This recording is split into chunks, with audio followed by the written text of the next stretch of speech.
And now we go to the Russia probe, and now Steve Bannon, he is even on a hotter seat. The president's former top strategist spent yesterday behind closed doors with the House Intelligence Committee. The ranking Democrat on the panel, Adam Schiff, he was livid with what Bannon said, or more to the point, what he didn't say. Here's a California congressman. Here was an entire time period that was essentially made off limits by the White House. And what is that time period again?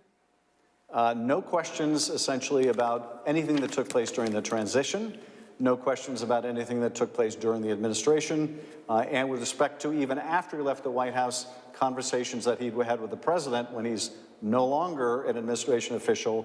They also claimed that the White House could exercise some restriction on their freedom of speech.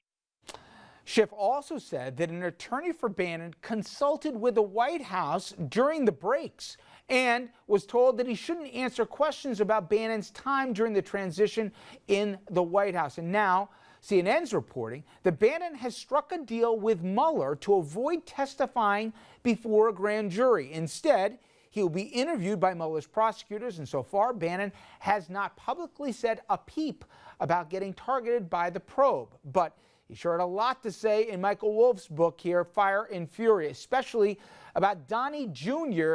and his now infamous meeting with the Russians at Trump Tower. This just one quote. "Even if you thought that this was not treasonous or unpatriotic or bad S, figure it out, and I happen to think it's all of that, you should have called the FBI immediately.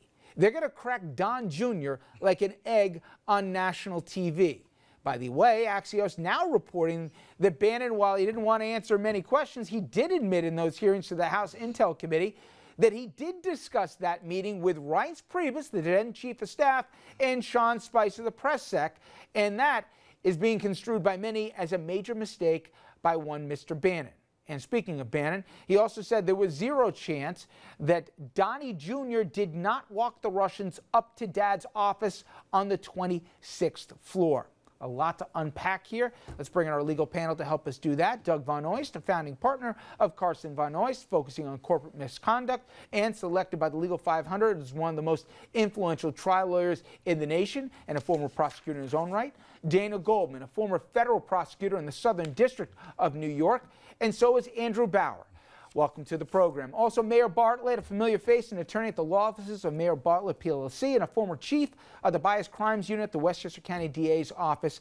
Gentlemen, all thank you. All right.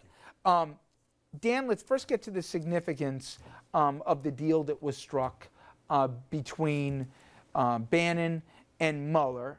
There was a subpoena, but now that there's going to be an interview with Mueller and his team and Bannon, is everything going to be on the table? Will there be conditions like we heard about with the House Intel Committee? How's it going to work? Well, presumably Mueller will expect there to be everything on the table. The executive privilege that Bannon tried to invoke on behalf of the president does not apply with Mueller because Mueller is in the executive branch. It is a separation of powers doctrine that only applies to the other branches of government, Congress, and the judiciary. So, just a process question. You heard the White House say different. Will that drag this thing out here? Or when Bannon has a meeting, that will be an expedited decision and say privilege doesn't apply? Well, the press reports I've read say that Bannon is prepared to respond to all of Mueller's questions. He may be prepared, but the press secretary today for the president said, we believe the privilege may apply here. So there's confusion. If there is, can the White House challenge this in court here and drag the process out? Well, the White House has taken a very interesting tact, which it's preserving, as it tried to do last summer with Jeff Sessions' testimony, it's trying to preserve this notion of an executive privilege that may or may not be invoked down the road by the president. It is true that the privilege is the president's. It's not Steve Bannon's.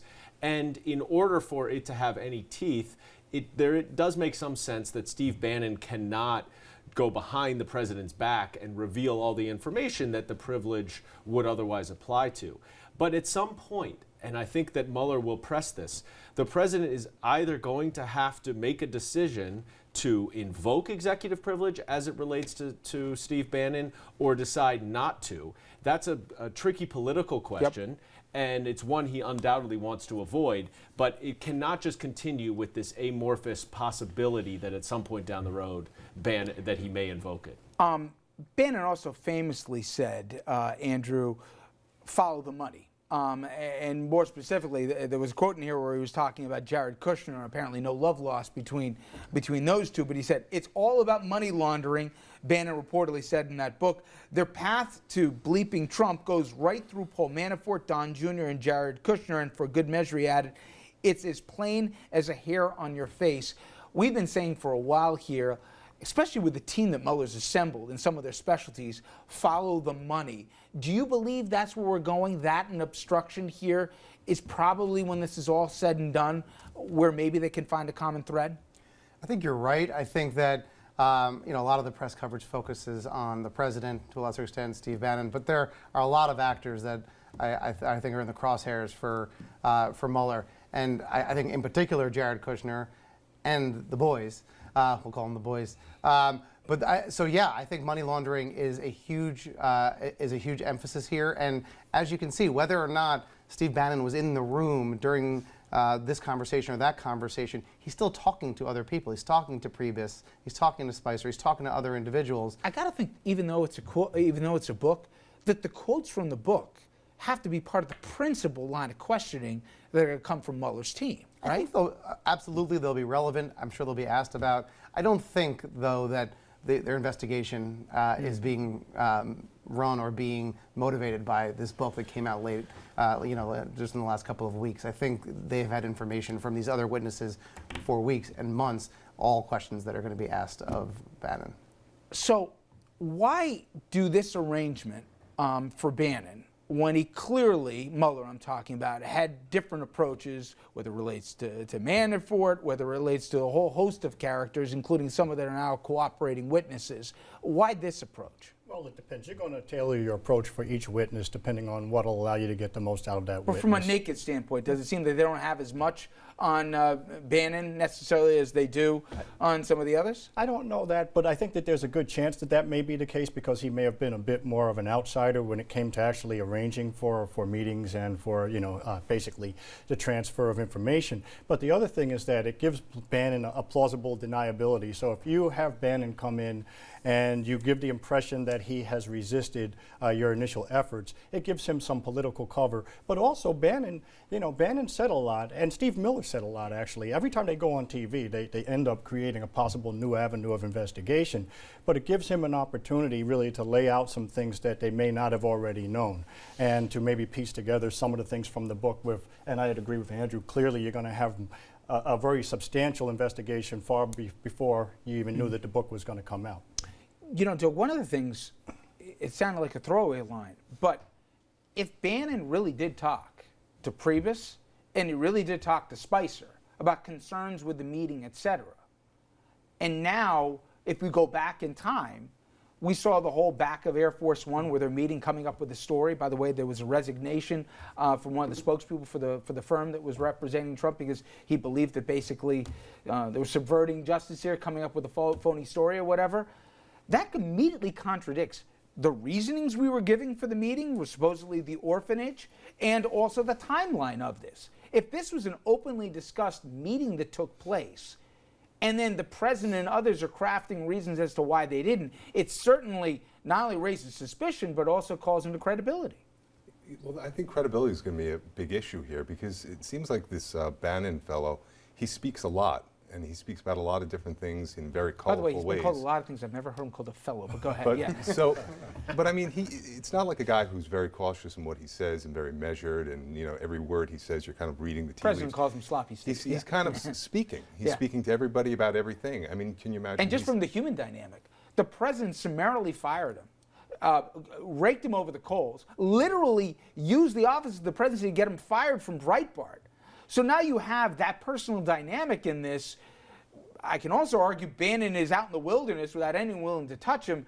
How much of a cooperative he is with the president and their team right now, it's not illegal, but it was interesting that during the breaks in Congress, His legal team's calling the White House, communicating the line of questioning he's getting in the House hearings for the Intel Committee.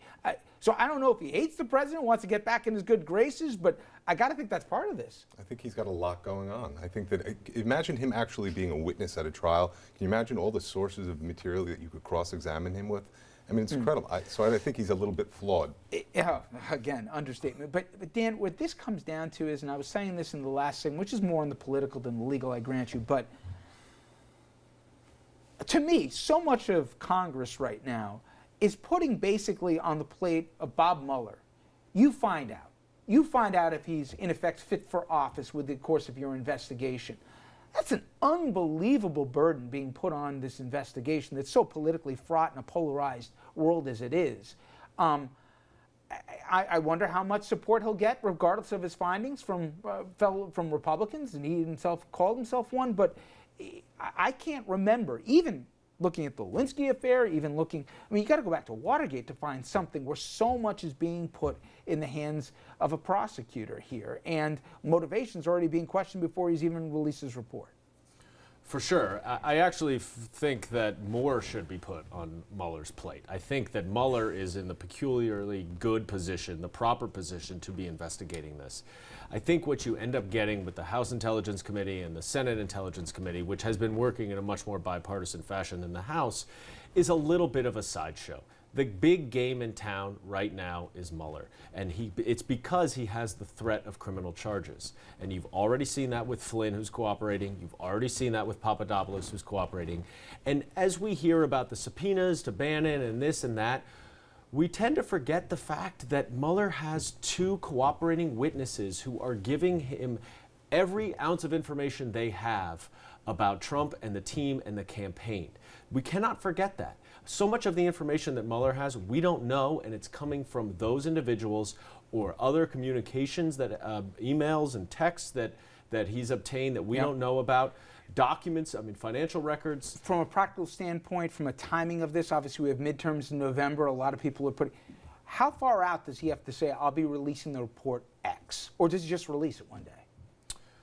That's a good question. I don't think we're anywhere near the end of this. I think that the president wants everyone to think that we're near the end of it. The president is trying to put pressure on Mueller to conclude this investigation so that he's out of the crosshairs, because all of our discussion about it and everybody else's discussion about it, it does hamper the work that he's doing. But I got to hit a break here, guys. When we come back, it wouldn't be a legal program, of course, without corruption and, of course, beloved New York. The trial of former Cuomo aide Joe Prococo, it starts next week. The retrial of Shelley Silver set for April. We'll take a look at both.